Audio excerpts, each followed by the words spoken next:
Hello my dear students, जैसा कि आप लोग देख रहे हैं फोटान क्लासेस की तरफ से लगातार आपके लिए एक्टिव वॉइस और पैसिव वॉइस का पाठ चल रहा है, लेसन चल रहा, आप पढ़ रहे होंगे। आज मैं उसी क्रम में ये एक और इस वीडियो आपके लिए अपलोड करने जा रहा हूँ। आप ध्यान से सुनेंगे और ज़रूर उससे कुछ हासिल करेंगे, मैं उम्मीद करता हूँ। अभी मैंने आप लोगों के सामने प्रेजेंट इंडेफिनिट का प्रेजेंट इंडेफिनिट टेंस का दो पार्ट खत्म कर दिया था, जिसमें एक अफर्मेटिव था, दूसरा नेगेटिव था। आज तीसरा पार्ट हम उसका शुरू करने जा रहे हैं, जो इंट्रोगेटिव सेंटेंस के नाम से है। ठीक, इंट्रोगेटिव सेंटेंस की बेसिक पहचान मैं सबसे पहले आपको बता देना चाहता हूं। कोई भी सेंटेंस इंट्रोगेटिव सेंटेंस तभी होगा जब उससे पहले हेल्पिंग वर्ब हो। यानी कोई भी इंट्रोगेटिव सेंटेंस उसी वक्त होगा जब सब्जेक्ट से पहले हेल्पिंग वर्ब हो। इतने दिमाग में आ गई? कोई भी सेंटेंस इंट्रोगेटिव सेंटेंस उसी समय होता है जब सब्जेक्ट से पहले हेल्पिंग वर्ब हो। इतना ध्यान में आ गया? अब यहां ये देखिएगा कि इस टेंस में भी जो है, इस फार्मूले में भी सब्जेक्ट से पहले क्या आया हुआ? हेल्पिंग वर्ब, जो डू और डज। ठीक, और डू और डज आपका वो हेल्पिंग वर्ब है जिसके बाद हमेशा वर्ब की फर्स्ट फॉर्म आती है। एक बेसिक रूल आपको फिर बता देता हूं, ये तीन वर्ड आपको हमेशा याद रखना है ग्रामर में, डू, डज और डिड। ये तीन हमेशा होते हैं जो हमेशा वर्ब की फर्स्ट फॉर्म अपने साथ लेते हैं। तो आप ये देखिए, डू डज के साथ वर्ब की फर्स्ट फॉर्म लगी हुई है, यानी ये जो है, ठीक, ये जो है डू डज के साथ जो है वर्ब की फर्स्ट फॉर्म लगी हुई है, यानी ये प्रेजेंट इंडेफिनिट बना रहा, उसके साथ ये ऑब्जेक्ट लिखा हुआ है। तो आप ये बताइए, एक्टिव वॉइस है क्या पैसिव वॉइस? आप ये दिमाग में लगा सकते हैं कि मैंने आपको बताया था पैसिव वॉइस के लिए दो चीज कंपलसरी है। कौन कौन सी चीज? एक बार यहां से फिर देख लीजिए। नंबर एक, B form helping verb. Number two, verb की थर्ड फॉर्म। ये दो चीज कंपलसरी है किसके लिए? पैसिव के लिए। इतना दिमाग में रख लीजिए। तो दोनों चीजें इसमें नहीं पाई जा रही, इसलिए ये सेंटेंस क्या है? पैसिव वॉइस नहीं है, एक्टिव वॉइस है। अब यहां देखिए, हम इसका पैसिव वॉइस बनाना चाह रहे हैं, तो पैसिव वॉइस बनाने के लिए सबसे पहले हम क्या करते हैं? हेल्पिंग वर्ब लाते हैं। मैंने आपको बताया था कि जब हमारी जो है डू डज रहेगा तो हम क्या लगाएंगे? Is, am, are. ठीक, और उसके बाद जो ये ऑब्जेक्ट है, इधर इसको हमने क्या बना लिया? सब्जेक्ट। लेकिन यहां पर एक परफॉर्मर था, यहां ये रिसीवर हो गया। एकदम इजी वे समझ में आ गया। अब इसको हमको पैसिव बनाना है, तो पैसिव में दो चीज कंपलसरी थी। कौन कौन? बी फॉर्म और वर्ब की थर्ड फॉर्म। देखिए आपके सामने ये B form is, am, are है, और यहां पर क्या है? आपका वर्ब की थर्ड फॉर्म है। अब हम क्या करते हैं कि जो ये सब्जेक्ट है इसको इधर लिखेंगे, क्योंकि यही एजेंट है, यही काम करने वाला है। तो हम किसके द्वारा हो रहा है, इसलिए उसके लिए हम क्या है? प्रीपोजिशन बाय लगाया, और इसके बाद ये जब इधर आएगा तो प्रीपोजिशन के बाद जो वर्ड लिखा जाता है वो हमेशा प्रीपोजिशन का ऑब्जेक्ट होता है, इसलिए उसको हमने ऑब्जेक्ट का नाम रखा है। ठीक है, और है वो ओरिजिनल में क्या? एजेंट काम करने वाला है। एक एग्जांपल आपके दिमाग सामने है, देखिए। Does Rahul writes a letter, ये कौन सा टेंस है? अब यहां ये देखिएगा, पहले सेंटेंस जानिए सही है कि गलत है। डज लिखा हुआ है, उसके सामने राहुल सिंगुलर, तो डज सिंगुलर है तो राहुल सिंगुलर नहीं, राहुल सिंगुलर है तो डज भी सिंगुलर। यानी सब्जेक्ट के अकॉर्डिंग हेल्पिंग वर्ब आती है, पहले हो या बाद में इसका मतलब नहीं है, लेकिन सब्जेक्ट अकॉर्डिंग ही हेल्पिंग वर्ब आएगी। अब यहाँ डज हमारा जब सिंगुलर है तो वर्ब डज ऐसे हेल्पिंग वर्ब जिसके साथ वर्ब की फर्स्ट फॉर्म आती है, तो वर्ब की फर्स्ट फॉर्म है। और ये क्या है बेटा? ऑब्जेक्ट। किससे पता करते हैं? हमने दो वर्ड आपको पहले बताया था, व्हाट और होम। व्हाट और होम से हम क्या पता करते हैं? ऑब्जेक्ट। अब आप पता करिए कि राहुल क्या लिखता है। आपके दिमाग में है राहुल एक लेटर लिखता है, आपके सामने आ गया।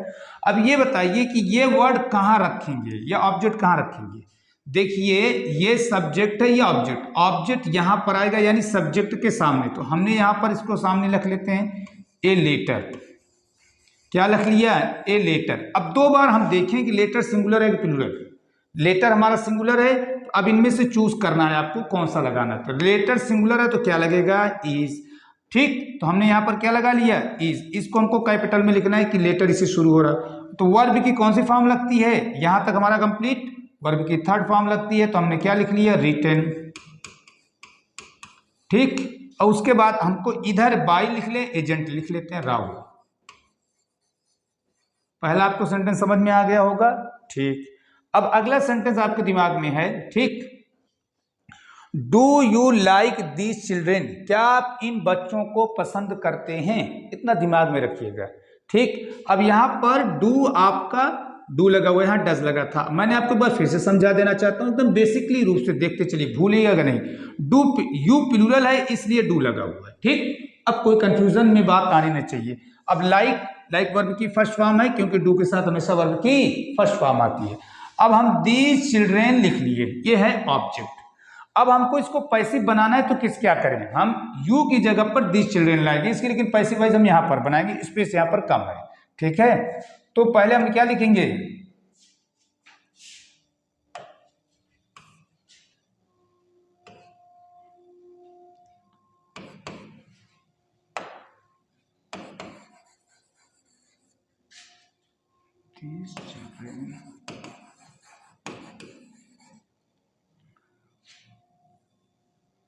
these children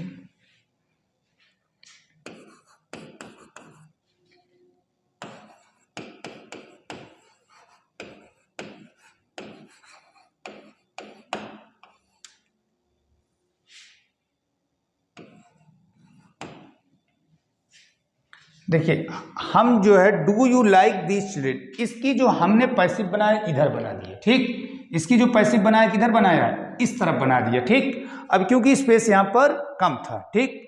अब इसलिए देखिए दूसरे नंबर पर हमारा सब्जेक्ट था, तो ऑब्जेक्ट जो मैं ले आया वो दूसरे नंबर पर ही ले आया।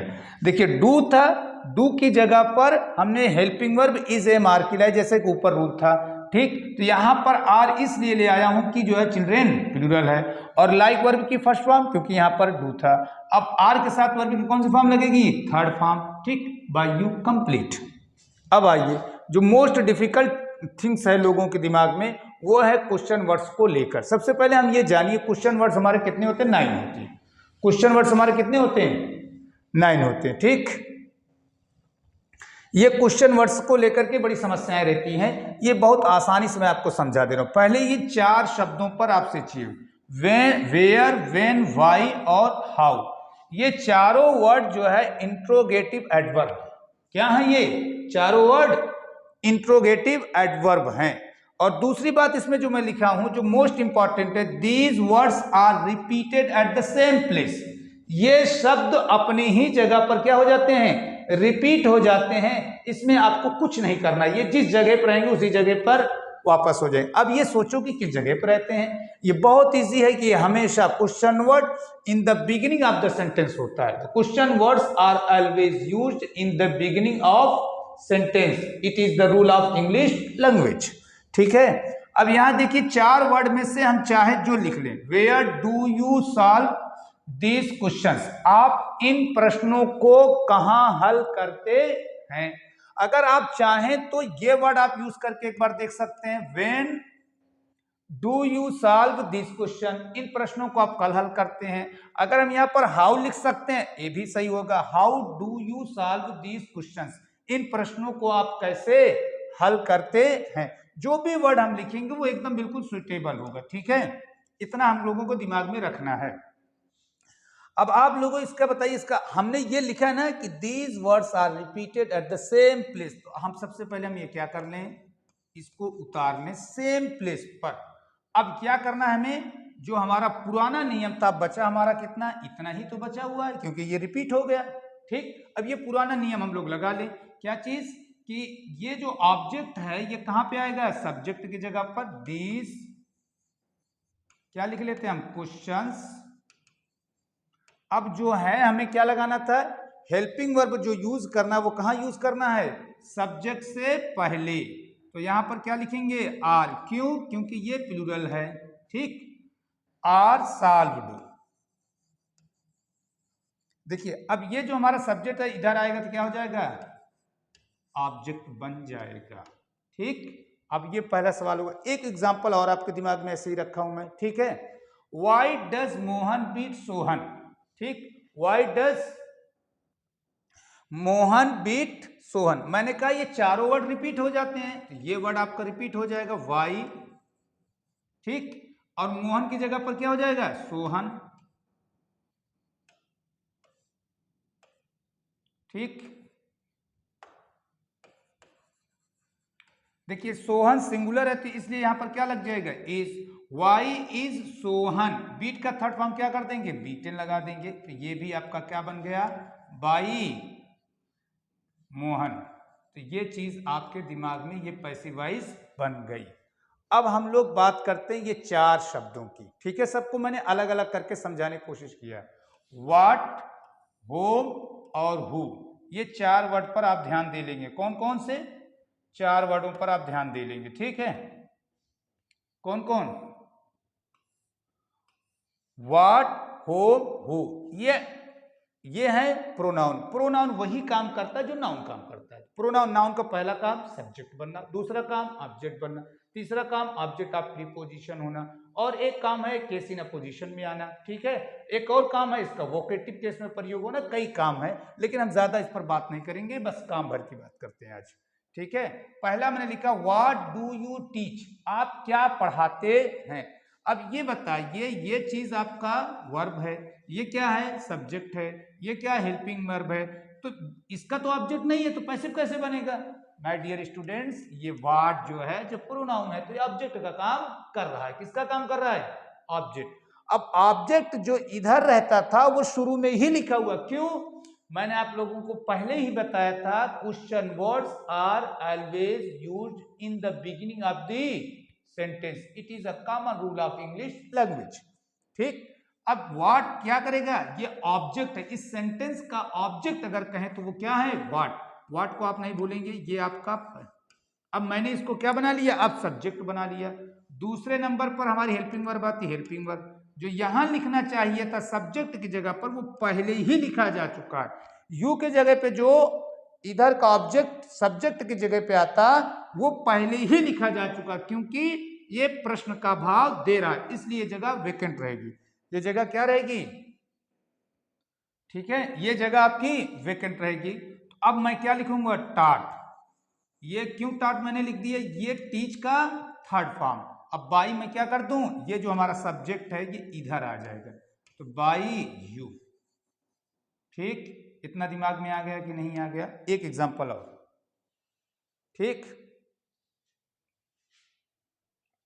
होम डू यू हेल्प, आप किसकी मदद करते हैं, होम डू यू हेल्प, एकदम आसानी से समझिएगा बेटा। यहां पर यू सब्जेक्ट है, मदद करने वाला कौन, यू, और ये आपका वर्ब है, ठीक है, ये क्या है, हेल्पिंग वर्ब है। इतना आपके दिमाग में आ गया कि नहीं आ गया, ठीक, एचवी है ये। और ये जब ये ऑब्जेक्ट इसका क्या है, तो ये जो होम वर्ड है ये अपने आप में ऑब्जेक्ट है, ठीक है। दो चीज, एक तो प्रश्न का भाव दे रहा है, दूसरा ऑब्जेक्ट भी है सेंटेंस का, तो इसलिए ये यही बनेगा आपका, क्या बनेगा, ठीक, यही वर्ड आपका क्या बनेगा बेटा, ऑब्जेक्ट है। इसी को हम बनाएंगे अब दोबारा सब्जेक्ट, ठीक, क्या बनाएंगे, सब्जेक्ट बनाएंगे, ठीक। अब देखिए कैसे हम इसको सब्जेक्ट बनाते हैं। देखिए मैंने कहा था प्रोनाउन में जो वर्ड होते हैं उनका सब्जेक्टिव और ऑब्जेक्टिव केस अलग अलग होता है, सब्जेक्टिव केस और ऑब्जेक्टिव केस अलग होता है। जैसे आई मैंने लिखा, क्या लिखा, आई, आई का जो सब्जेक्टिव वर्ड है और इसका ऑब्जेक्टिव केस मी है। यू वी है, वी का ऑब्जेक्टिव केस अज है, ठीक। इसी तरह से इसका जो ऑब्जेक्टिव केस होता है वो अलग होता है, वो क्या होता है, हु, क्या होता है, हु। होम ऑब्जेक्टिव केस है, हु इसका सब्जेक्टिव केस। अब यहां पर होम जो है ये क्या बन गया आपका, सब्जेक्ट बन गया, ठीक। और यहां पर अब ये यहां जो आना चाहिए था वो यहीं आ गया, who is helped by you, ठीक, ये आपका बन गया ना। अब इस पे ज्यादा, सबसे ज्यादा बच्चों की समस्या इसी पे रहती है, हु पे, who helps this poor person. अब यहां पर ये क्या है आपका, सब्जेक्ट है, ये क्या है, ऑब्जेक्ट है, ये क्या है, तो कहेंगे क्वेश्चन वर्ड है सर। ये क्वेश्चन वर्ड तो जरूर है, लेकिन ये प्रोनाउन है, प्रोनाउन हमेशा सब्जेक्ट या ऑब्जेक्ट का काम करता ही है, तो इसलिए यहां पर ये क्या कर रहा है, ये सब्जेक्ट, हु का, हेल्प का सब्जेक्ट कौन है, हेल्प का सब्जेक्ट कौन है, हु। अब यहां पर देखिएगा, जब ये सब्जेक्ट इधर जाता है तो अपने साथ क्या यूज करता है, बाई।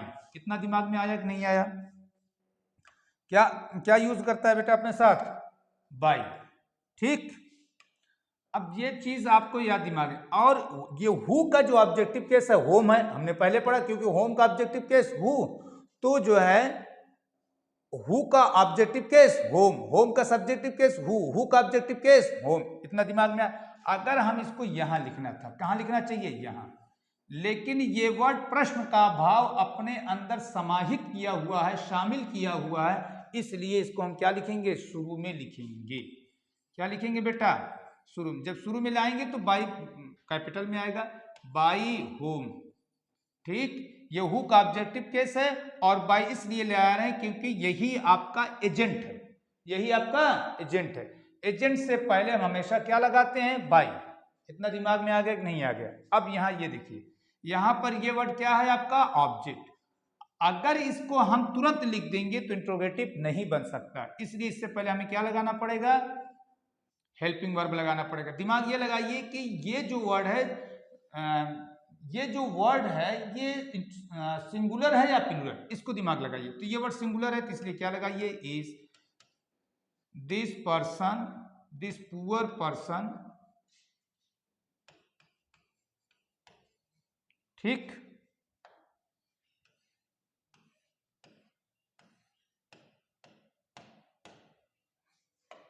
This poor person. अब हेल्प जो है इसका हम क्या कर दें, थर्ड फॉर्म लगा दें। अब ये आपका बन गया कि नहीं बन गया। ठीक, एक सेंटेंस और है, हु टीचेज यू इंग्लिश, आपको इंग्लिश कौन पढ़ाता है। ध्यान दीजिएगा, ये जो है वर्ड आपका क्या है, सब्जेक्ट है, ये क्या है आपका ऑब्जेक्ट है, ये नहीं, ये आपका ये सब्जेक्ट है, ये वर्ड वर्ब है। ठीक, ये वर्ड क्या बेटा, ऑब्जेक्ट है, ये क्या है आपका, ये भी ऑब्जेक्ट है, तो ऑब्जेक्ट इसमें दो हैं। ठीक, ये कौन सा ऑब्जेक्ट है, पहले इसको दोनों को जान लीजिए हम। ये जो ऑब्जेक्ट है वो इनडायरेक्ट ऑब्जेक्ट है, ये क्या है, इनडायरेक्ट ऑब्जेक्ट है। और इनडायरेक्ट ऑब्जेक्ट हमेशा क्या होता है, लिविंग बीइंग होता है। ठीक है, और इसको हम पहले रखेंगे। ठीक, अगर बाद में रखेंगे तो इससे पहले हमको टू लगाना पड़ेगा। जैसे हम इसको ऐसे लिख दें, इंग्लिश, उसके बाद हमें क्या लिखना पड़ेगा, टू यू। क्या लिखना पड़ेगा, टू यू। डायरेक्ट ऑब्जेक्ट, ये वर्ड क्या है, इंग्लिश यहाँ पर डायरेक्ट ऑब्जेक्ट है। ठीक है, क्या है, डायरेक्ट ऑब्जेक्ट। इतना दिमाग में आया नहीं है, ये वर्ड क्या है, डायरेक्ट ऑब्जेक्ट है, और ये यू क्या है, इनडायरेक्ट ऑब्जेक्ट। हमेशा इनडायरेक्ट ऑब्जेक्ट को पहले लिखते हैं, बाद में डायरेक्ट ऑब्जेक्ट। अगर हम डायरेक्ट ऑब्जेक्ट को पहले लिखे तो इनडायरेक्ट से पहले दो प्रीपोजिशन, कभी टू कभी फॉर। अब यहां तक समझ में आ गया आप लोगों को। अब हम इसकी पैसिव बना लेते हैं। ठीक, बहुत इजी है बेटा, एकदम बिल्कुल ध्यान से सुनो, आप एकदम आसानी से समझ जाओगे। ध्यान दें, हु है, इसका ऑब्जेक्टिव केस क्या आता है, हु अपने आप में जब सब्जेक्ट है तो इससे पहले हमें क्या लगाना पड़ेगा, बाई। अब हम क्या करेंगे, इसको हम पहले ले आए, तो जब ये प्लूरल है तो हमें क्या लगाना पड़ेगा, आर।